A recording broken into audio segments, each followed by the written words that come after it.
ಕರ್ನಾಟಕ ರಾಜ್ಯವನ್ನು ಸಂಪೂರ್ಣವಾಗಿ ಕೋಮು ಗಲಭೆಯಿಂದ ಸೃಷ್ಟಿ ಮಾಡಿ ಅದರಿಂದ ಮತವನ್ನು ಪಡಿಬೇಕು ಅನ್ನುವಂಥದ್ದು ಏಕೈಕ ಉದ್ದೇಶದಿಂದ ಅಮಿತ್ ಶಾ ಅವರ ಡೈರೆಕ್ಷನ್ಸಿಂದ ನಿನ್ನೆಯಿಂದ ಶುರು ಮಾಡಿದ್ದಾರೆ. ಮದ್ದೂರು ಗಲಾಟೆ ಸೀರಿಯಸ್ ಆಗಿ ಇನ್ವೆಸ್ಟಿಗೇಷನ್ ಆಗಬೇಕು.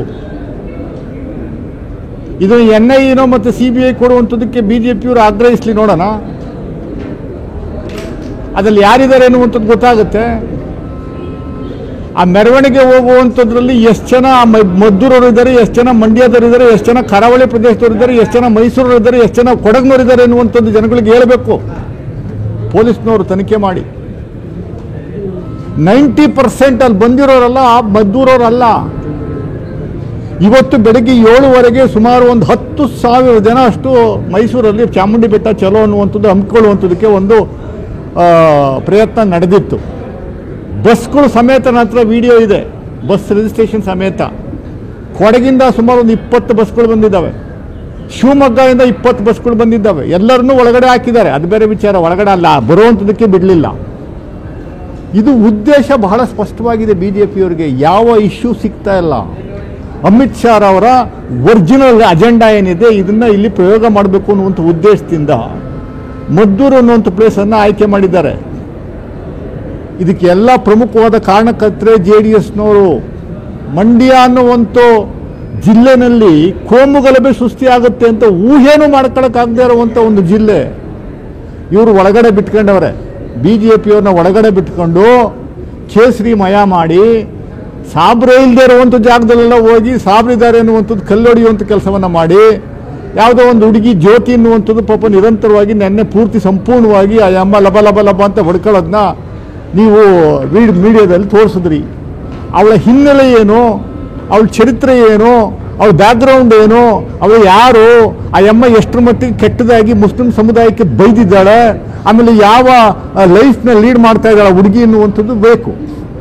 ತಕ್ಷಣವೇ ನಾನು DGPಗೆ ಒಂದು ಕಂಪ್ಲೇಂಟ್ ಕೊಟ್ಟಿದ್ದೀನಿ. ದಯಮಾಡಿ ಈ ಅಮ್ಮನ್ನು ಒಳಗಡೆ ಹಾಕಿ ತನಿಖೆ ಮಾಡಿ, ಹಿಂದೆ ಯಾರಿದ್ದಾರೆ ಅನ್ನುವಂಥ ಸಂಪೂರ್ಣವಾಗಿ ಆ ಹುಡುಗಿ ಹೇಳುವಂಥ ಕೆಲಸ ಆಗುತ್ತೆ. It is A orchestrated story. ನಿರಂತರವಾಗಿ ಮಾಡ್ತಾರೆ. ಇದಕ್ಕೆ ಒಂದು 4-5 ಜನಕ್ಕೆ ವಹಿಸಿದ್ದಾರೆ. CT ರವಿ ಇರ್ಬೋದು, ಅಶೋಕ್ ಇರ್ಬೋದು, ಪ್ರತಾಪ್ ಸಿಂಹ, ನಮ್ಮ ಭಾಗದ ಮಾಜಿ MP ಪ್ರತಾಪ್ ಸಿಂಹ ಇರ್ಬೋದು. ಇವ್ರ ವೃತ್ತಿನೇ ಅದು. ಸಮಾಜದಲ್ಲಿ ಶಾಂತಿಯುತವಾಗಿ ಯಾರು ಬಾಳ್ವೆ ಮಾಡಬಾರ್ದು ಅನ್ನುವಂಥದ್ದು ಏಕೈಕ ಉದ್ದೇಶ BJPಯವರು. ಅದಕ್ಕೆ ನಿನ್ನೆಯಿಂದ ಶುರು ಮಾಡಿದ್ದಾರೆ. ಒಂದಾದ್ಮೇಲೆ ಒಂದು ಶುರು ಮಾಡಿದ್ದಾರೆ. ಇವತ್ತು ಭದ್ರಾವತಿನಲ್ಲಿ ಮುಸ್ಲಿಮ್ಸ್ ವಿರುದ್ಧ ಪಾಕಿಸ್ತಾನ್ ಜಿಂದಾಬಾದ್ ಅಂತ ಯಾರೋ ಕೂಗುವಂಥ ಕೆಲಸವನ್ನು ಇವರೇ ಮಾಡಿರೋದು. ನಿನ್ನೆ ಕಲ್ಲೊಡೆಯುವಂಥ ಕೆಲಸವನ್ನು ಇವರೇ RSSನವರೇ ಮಾಡಿರೋದು. ಮಸೀದಿ ಒಳಗಡೆ ನುಗ್ಗುವಂಥ ಕೆಲಸವನ್ನು ಮಾಡಿದ್ದಾರೆ. ಮಸೀದಿಯಿಂದ ಕಲ್ಲು ಬಂತು ಅನ್ನೋ ರೀತಿಯಲ್ಲಿ ಅಲ್ಲಿಂದ ಆಗುವಂಥ ಕೆಲಸವನ್ನು ಮಾಡಿದ್ದಾರೆ. ಮುಸ್ಲಿಂ ಸಮುದಾಯದವ್ರನ್ನ ಅರೆಸ್ಟ್ ಮಾಡಿದ್ದೀವಿ ನಾವು. ಈಗ ಹಿಂದೂ ಸಮುದಾಯದವರು ಅಂತ ಹೇಳ್ಕೊಂಡು ಒಂದಷ್ಟು ಜನ ಹಿಂದೂ ಪರವಾಗಿ ಹೋರಾಟ ಮಾಡ್ತಾ ಇದ್ದೀವಿ ಅನ್ನುವಂಥವರೆಲ್ಲ ಕಳ್ಳರವರು.